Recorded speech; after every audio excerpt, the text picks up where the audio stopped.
Цуур хөгжим нь манай улсын давтагдшгүй соёлын өв бөгөөд дэлхийн соёлын өв бүртгэлтэй нүүдэлчин ард түмний урлаг үлээ. Орчин үед мартагдаж үгүй болох дээр тулаад байгаа цуур хөгжмийг залуу хойч үедээ өвлүүлэн үлдэх шаардлага зайлшгүй тулгараад байгаа. Тиймээс нийгмийн хариуцлагыг хэрэгжүүлэгч Апуг компани хаанвал дүүрэгтэй хамтран ажиллах санамж жүжиг байгуулж энэ хүрээнд дүүргийн соёлын ордонд цуур хөгжмийн сургалт өн төлбөргүй явуулж эхэлжээ. Өнгөрсөн 7 дугаар сараас эхэлсэн 40 удаагийн нийт 80 цагийн цуур хөгжмийн сургалтанд хаанвал дүүргийн 16 дугаар хорооны 50 хүн хамрагдаад байна. Яагаад бид нар Монгол цуур төслийг хэрэгжүүлж эхэлсэн бэ гэдэг нь бас шалтгаантай. Өнөөдөр Монгол цуур маань одоо ЮНЕСКОд бүртгэгдсэн манай гайхамшигт үндэсний хөгжим байгаа. Гэтэл одоо энэ Монгол цуурын талаар бас тодорхой хэмжээнд бас ярьж байгаа, мэдж байгаа хүмүүс их цөөхөн байна.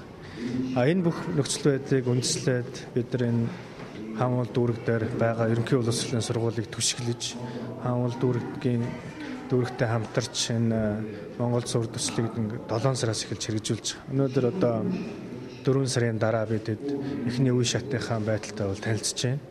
Энэ төсөл өөрөө 4500 гаруй хүүхдийг хамарч одоо хэрэгжиж байгаа төсөл. За эхний үр дүнгээс харахад бол манай хүүхдүүд бол маш идэвхтэй оролцож байна. Энэхүү төсөл маань нийтдээ төслийн бүрэлдэхүүнд орж байгаа уран бүтээлч хүмүүст цуур хөгжмийг заах, өвлүүлэх, цуур хөгжмийг түгээн дэлгэрүүлэх тал дээр ажиллаж байгаа юм төслөлтөө.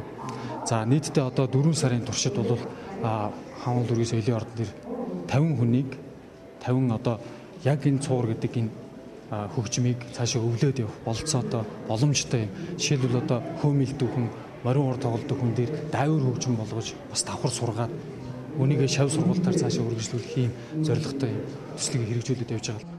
Цуур хөгжмийг залуу хойч үедээ өвлүүлэн үлдэх, сурталчлан таниулах энэхүү төсөл нь 11-р сарыг хүртэл үргэлжлэн цуур хөгжмийн өдөрлөг өнөөдөр маргааш 2 өдөр хаанвал дүүргийн 16 ерөнхий боловсролын сургууль дээр болох юм а.